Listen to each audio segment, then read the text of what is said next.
Evaluating sources for English then, week 5. In today's lesson, our goal is to evaluate and make judgment about a range of texts using a set of criteria, example, comparing arguments on the same topic, or critiquing a short story.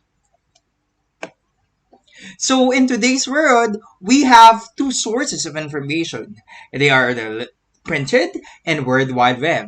But in today's distance education, we tend to move on the World Wide Web. But how are we going to critique such information that we gather? It is very important that you know how to critique text from other sources.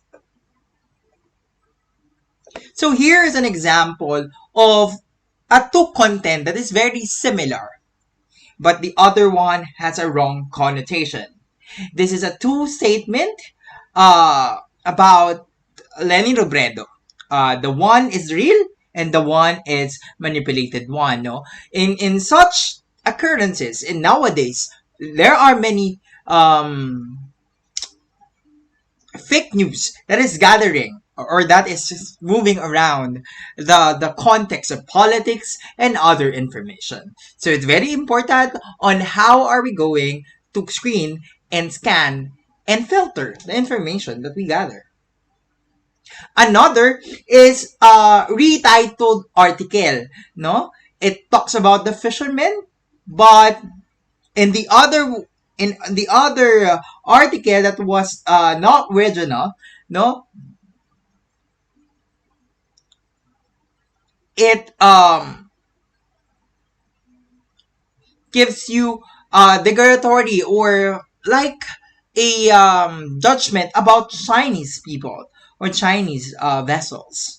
So here it is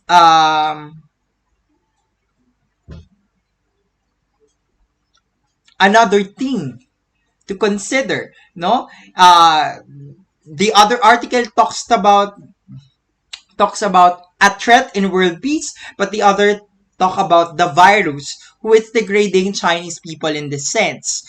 But unfortunately, the the retired Associate Justice, did not make that such claims. So it's very important, again, on how we scan or filter the text or the information we gather.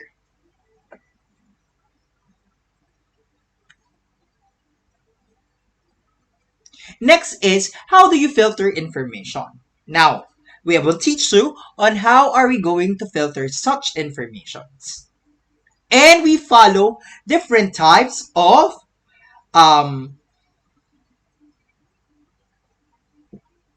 system or what they call this guidelines on how we filter information. In print, about currency or the timeliness of the information. In print, we check the date of publication, date of copyright, the date of revision or edition if it's edited or changed or improved, and the date of the sources cited. It's very important when you print, your sources are in the current time or in the current years. So because a data or information becomes obsolete after 5 years of its publication, that's why it should be always 5 years on the present time. So if we will count to today's year, 2021, 2020, 2019, 2016, and 2015, 2015 to 2017 as 2017 is the most advisable materials to be used. In the web, we have the date of posting, the date of post edits. Of course, we need to check or verify if the post is currently stated or currently posted, no? Or the articles is currently posted. Date of post edits and relevance or our topic or functional links. Another is relevance. Relevance or its connection to its readers and to the situation. Topic relates and answers the questions. Basically, a reader or an audience would always have a question in mind and it should answer his or her questions. No, answers valuable things to consider, and whatnot. Information are appropriate level. Appropriate level, not too easy, not too hard.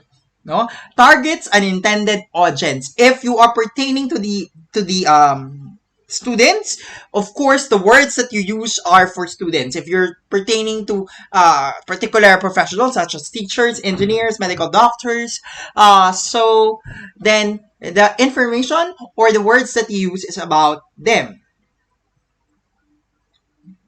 No, and also it uses several sources and reliable source. Of course, several sources gives you a two point of view of two such issues that we need to examine, or information that we need to examine. Providing a lot of sources provides you a way, a space of proper judgment. No, because having that means freeing your text or your sources from biases. No, in the web, topic relates and answers the question also. So they are just the same guidelines in terms of relevance. Another is authority. Who is the one who's making the article? In the print, we have formal and academic degree. Formal and academic degree is very important, no? Because we need to know if the author is such a credible person. Of course, if he or she is doing a textbook, maybe she should be a teacher. Or medical book, she should be a doctor, no? And in the web, we should always see the publisher, if they are credible, if they did not attach themselves an anomaly, organizational affiliation, because organizational affiliation or people connected to them might take place on their biases in writing an article.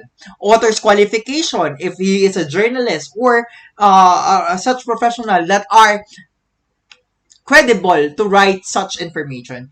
Nature of the website, of course,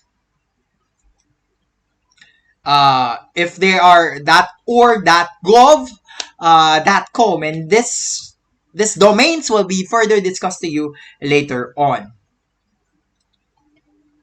Next is accuracy. Sources are cited properly. Of course, there are two kinds of properly citing a reference.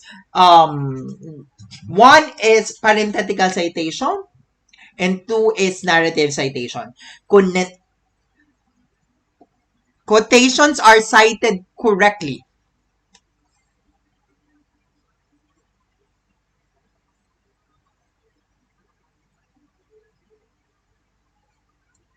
Quotations are cited correctly and uses several sources again. Sources of information, evidences are presented in information. Sources of information, evidence is presented. Of course, you need to have evidences to have a strong claims about your article and information that you post on the web. Information is reviewed. Of course, it should be reviewed by a peer of expert before it's published, so that we can see its authenticity and correctness based on facts, based on claims. Verification of information, of course, is very important. No, proper language tone, very important as well. Proper language of tone is are they angry? Are they sad? Are they giving straight information and everything that? And proper technical writing. No, a good web article is free from grammatical errors, misspelled words. That's why if there are a lot of misspelled words, it is not that reliable. For example, the use of Wikipedia as a source that can be edited easily by anyone in the web is not reliable because it does not go under verification.